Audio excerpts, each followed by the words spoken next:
My dear students, how are you? I hope all are well by the grace of Allah. Okay, I am also fine. I hope all stay at home. আশা করি তোমরা বাড়ি থেকে কিছু শেখার চেষ্টা করছো এই পরিস্থিতিতে। তো আমি প্রতিদিনের মতো আজকেও তোমাদের সাথে এসেছি। আশা করি তোমরা সারাক্ষণ আমার সাথে ক্লাসে থাকবে। তো okay students, welcome to zoom online class.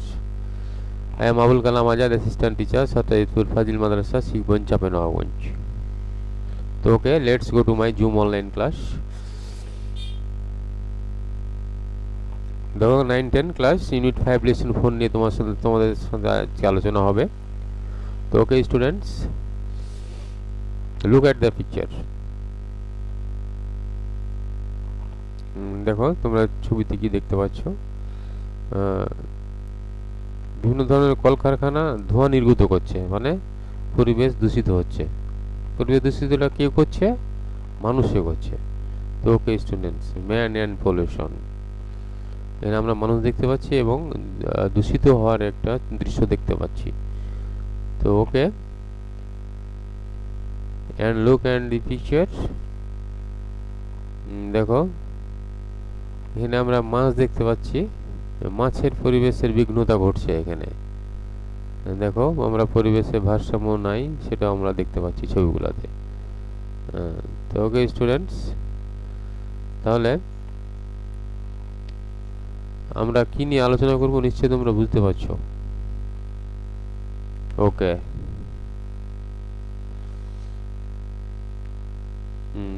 তাহলে আমরা ছবিগুলো দেখছিলাম গ্লোবাল ওয়ার্মিং, মানে পৃথিবীর তাপমাত্রা যে বেড়ে যাচ্ছে সেটা আমরা এই সমস্ত ছবিতে দেখতে পাচ্ছি। তো okay students,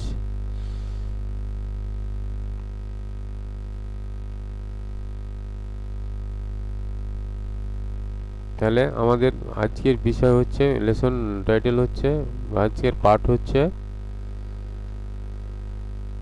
putting our fish in hot water, গরম পানিতে আমাদের মাছ রাখা। Putting our fish in hot water. So I shall discuss with you about putting our fish in hot water. তো ওকে স্টুডেন্টস, আশা করি তোমরা টেক্সট বুক তোমাদের সাথেই আছে, টেক্সট বুকটার সাথে রাখো। তাহলে আজকে আমরা কি শিখব? Choose the best answer, learn new English word meaning, question and answer. তো ওকে স্টুডেন্টস, আমরা ধারাবাহিকভাবে এখন শিখবো আমরা। তো ওকে, আশা করি টেক্সট বুকটার সাথে রাখো। Open at page 65 and read silent please. Open at page 65। তো ওকে স্টুডেন্টস, ওপেন এট পেজ 65 পেজ, এবং রিড সাইলেন্ট প্লিজ। দেখো তোমরা প্যাসেজটা পড়ার চেষ্টা করো। যাই হোক, আমি পড়ছি, তোমরা প্যাসেজটা আমার সাথে সাথে একটু দেখে নাও। Fish population is in serious danger from global warming. তো বুঝতে পারছো তোমরা, বিশ্ব তাপমাত্রা মৎস্য প্রজাতির জন্য গুরুতর হুমকি। এটা হুমকির মুখে এখন রয়েছে মৎস্য প্রজাতির জন্য। Climate change is increasing the water temperature in rivers, lakes and seas. তাহলে বোঝা যাচ্ছে জলবায়ু পরিবর্তন নদী, খাল ও সমুদ্রের পানির তাপমাত্রা বৃদ্ধি করছে জলবায়ু পরিবর্তনের ফলে। This means there is less food and oxygen available for fish. এর অর্থ মাছের জন্য পর্যাপ্ত অক্সিজেন এবং খাদ্যের ঘাটতি। It also means the fish may not grow fully and may have fewer offsprings. তাই এখান থেকে আরও বোঝা যাচ্ছে যে মাছ পরিপূর্ণভাবে বড় নাও হতে পারে এবং গুটি কয়েক বাচ্চা উৎপাদন করতে পারে, মানে বেশি বাচ্চা উৎপাদন করতে পারে না এই আবহাওয়ার পরিবর্তনের জন্য। Some fishes will become extinct if temperature rises even by 1 or 2 degrees Celsius. তাহলে বুঝতে পারছো, কিছু প্রজাতির মাছ বিলুপ্ত হবে যদি 1 বা 2 ডিগ্রি সেলসিয়াস তাপমাত্রা বৃদ্ধি পায়। তার মানে বুঝতে পারছো কি এক এক অথবা 2 ডিগ্রি সেলসিয়াস তাপমাত্রা যদি বৃদ্ধি পেয়ে যায় তাহলে অনেক প্রজাতির মাছ হারিয়ে যাবে, বিলুপ্তি হয়ে যাবে। Climate change increase the pressure on fish population. তাহলে বুঝতে পারছো জলবায়ু পরিবর্তন মাছ প্রজাতির উপর চাপ বৃদ্ধি করে। Fishes are one of the world most valuable biological asset. মাছ হচ্ছে পৃথিবীর অধিক মূল্যবান জৈব সম্পদের অন্যতম একটা সম্পদ। 40% of people in the world eat fish. তাহলে পৃথিবীর শতকরা 40% লোক মাছ খায় as their main source of protein, এবং প্রোটিনের প্রধান উৎস হিসাবে। If we fail to reduce greenhouse gas emissions, we will increase the pressure on fish. আমরা যদি গ্রিনহাউস গ্যাসের নিঃসরণ কমাতে না পারি তাহলে কি হবে, আমরা মাছের উপর চাপ বৃদ্ধি হয়ে যাবে। As a result, people who depend on fish will suffer from hunger and poverty. এর ফলে যেসব মানুষ মাছের উপর নির্ভরশীল তারা ক্ষুধা এবং দারিদ্রতায় ভুগবে। তো ওকে স্টুডেন্টস, আশা করি তোমরা প্যাসেজটা বুঝতে পেরেছো।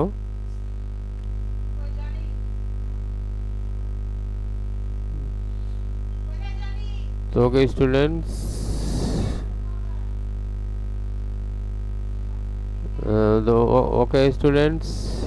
আমরা প্যাসেজটা পড়লাম এবং প্যাসেজের বিভিন্ন তথ্য দেখলাম। তো ওকে, আমরা এখন তথ্যের উপর ভিত্তি করে আমি তোমাদের কিছু প্রশ্ন করব, প্রশ্নগুলো একটু লক্ষ্য করো।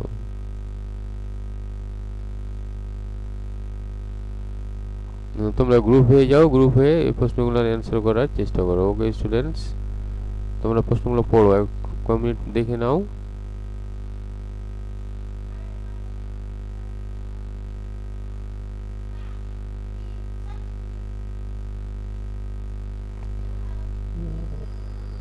তোমাদের গ্রুপ ওয়ার্ক আমি দিলাম, তোমরা গ্রুপ হয়ে যাও এবং প্রশ্নগুলো দেখো এবং অ্যান্সার করার চেষ্টা করো। তো ওকে, আমি একটু পড়ি, তোমরা শুনে নাও। Climate change is the water in river. Climate change the water in the river enlarging, lightening, maximizing all the option.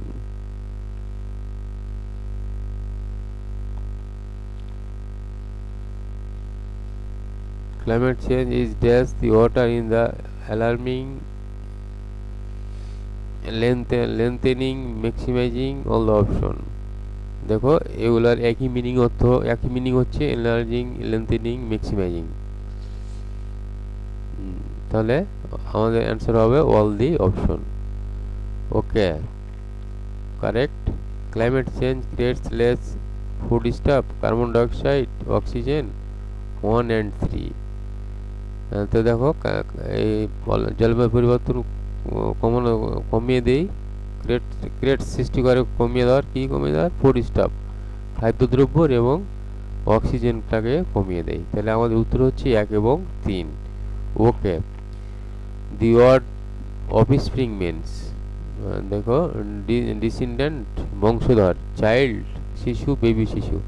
তাহলে দেখো অফস্প্রিং মিন্স এখানে তিনটে, অল দি অপশন হচ্ছে একই মিনিং সব, ডিসেন্ডেন্ট, চাইল্ড, বেবি, এগুলো একই মিনিং। সুতরাং আমাদের উত্তরটা হবে all the option. The word extinct is noun, adjective, verb, adverb. Okay students, বলার চেষ্টা করো। এক্সটিং বিলুপ্তি, okay adjective, thank you. Climate change increase the one fish population,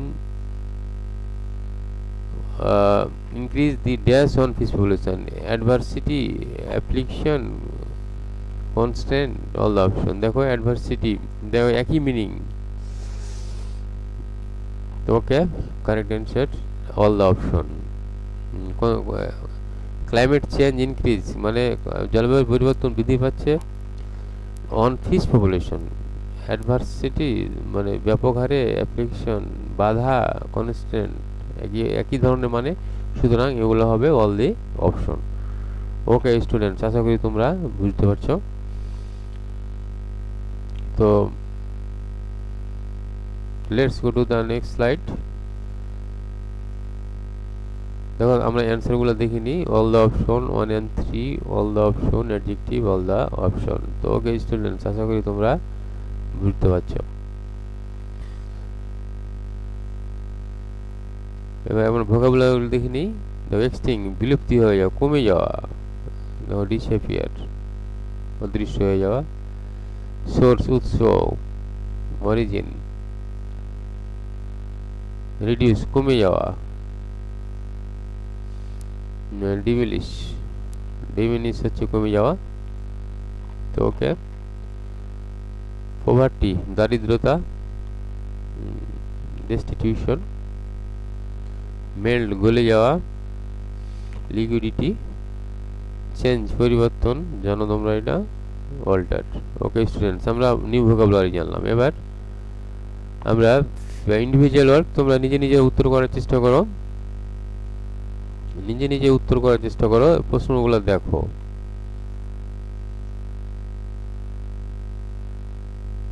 তো okay students, what can be the appropriate title of the passage? আমরা এই প্যাসেজের টাইটেলটা কি দিতে পারি? অ্যাপ্রোপ্রিয়েট টাইটেলটা আমরা কি দিতে পারি? তোমরা একটু লক্ষ্য করো। Fish population and its problem can be the appropriate title of the passage. Fish population and its problem. তাহলে এটা এই প্যাসেজের আমরা টাইটেল দিতে পারি fish population and its problem. Fish population and its problem can be the appropriate title of the passage. Okay students, আশা করি তোমরা বুঝতে পেরেছো।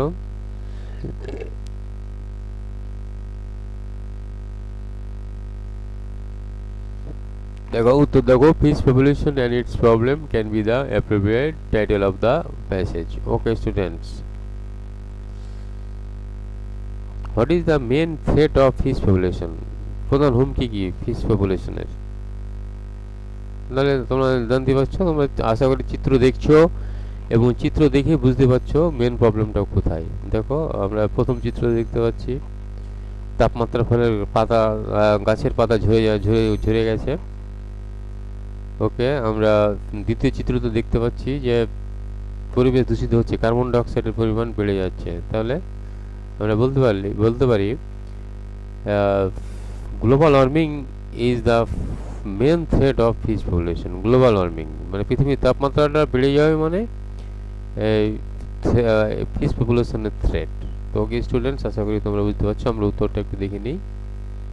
দেখো global warming is the main threat of fish population. Okay students, next question, what problem will fish face clue to climate change? দেখো চিত্রটা দেখো,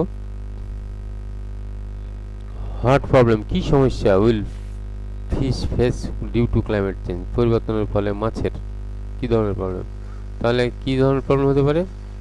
তাদের খাবারে অক্সিজেন কমে যাওয়া, নিঃসন্দেহে। দেখো গাছপালা কমে যাওয়া মানে কি? অক্সিজেন কমে যাওয়া। তোমরা চিত্র দেখে তোমরা বুঝতে পারবে। অক্সিজেন ছাড়ছে, কার্বন ডাইঅক্সাইড গ্রহণ করছে একটা গাছ। অপরপক্ষে মানুষ বা আমরা অক্সিজেন গ্রহণ করছি, কার্বন ডাইঅক্সাইড ত্যাগ করছি। সুতরাং কার্বন ডাইঅক্সাইড পরিমাণ যদি বৃদ্ধি পেয়ে যায়, তাহলে আমরা অক্সিজেন আর পাবো না। কার্বন ডাইঅক্সাইড যদি বৃদ্ধি পেয়ে যায়, তাহলে নিশ্চয়ই তোমরা বুঝতে পারছো চিত্রটা দেখে, what problem will fish face due to climate change. তাহলে আমরা উত্তর বলতে পারি there will be less food and oxygen available. Oxygen এবং খাবারটা কমে যাবে for fish due to climate change, পরিবর্তনের ফলে। ওকে স্টুডেন্টস, আশা করি উত্তরটা বুঝতে পেরেছো। আমি উত্তরটা দেখিনি। There will be less food and oxygen available for fish due to climate change. Okay students, number D, what is the most valuable biological asset? তাহলে সবচেয়ে অধিকতর বায়োলজিক্যাল সম্পদটা কি? হ্যাঁ, আমরা প্যাসেজে পেয়েছিলাম খুব সহজ answer, fishes. Fishes are the most valuable biological assets. Okay students, তোমরা চিত্র দেখে উত্তর করতে পারবে।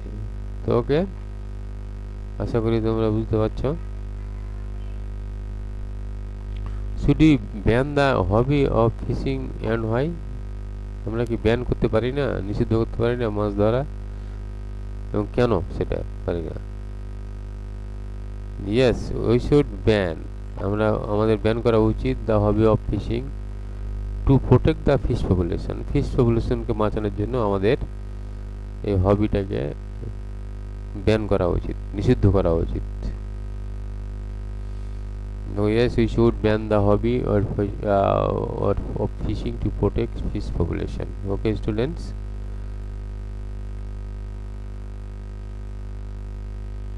এবার মূল্যায়নটা দেখে নাও। আমরা একটা শূন্যস্থান পূরণ দিয়েছি। Fish population is in danger zone. Fish পপুলেশনটা একটা ডেঞ্জার জোনে আছে because of so many factors, বিভিন্ন কারণে। Global warming is a matter of, একটা বিষয়, matter of concern for us, যেহেতু it is increasing the water temperature in rivers, lakes, canals, etc. It means fish will enjoy less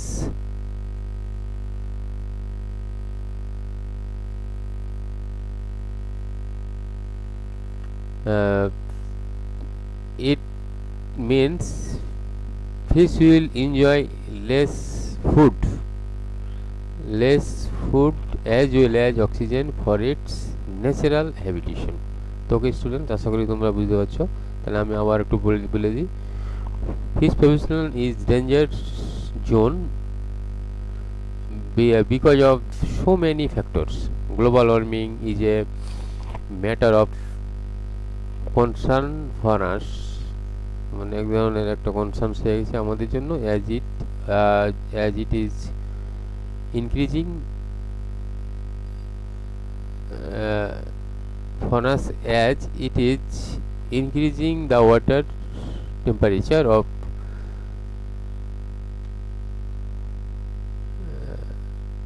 increasing the water temperature in rivers, lakes, canals, etc. It means এটার মানে fish will enjoy less food as well as oxygen for its natural habitation. তো okay students, আশা করি তোমরা বুঝতে পেরেছো। তোমরা প্যাসেজটা ভালোভাবে পড়বে, প্যাসেজের তথ্য বহুল যে সমস্ত জিনিস রয়েছে ওগুলো জানার চেষ্টা করবে, তাহলে আর সমস্যা হবে না তোমাদের প্রশ্ন অ্যান্সার করতে। তো ওকে স্টুডেন্টস, আমরা ক্লাসের শেষে চলে এসেছি। তার উত্তরগুলো দেখে নাও। Zone, factor, matter, concern, increasing temperature, means, less, as well as natural. তো ওকে স্টুডেন্টস, আশা করি তোমরা বুঝতে পারছো। তো হোমওয়ার্ক করে নাও, write a short paragraph about fish population. তোমরা ফিশ পপুলেশন সম্পর্কে একটা প্যারাগ্রাফ লিখবে এবং আমাকে দেখাবে। তো okay students, in the situation of COVID-19, I hope all will stay at home, and from stay at home you will learn about various classes in online. So okay, thanks to all, see you again, goodbye.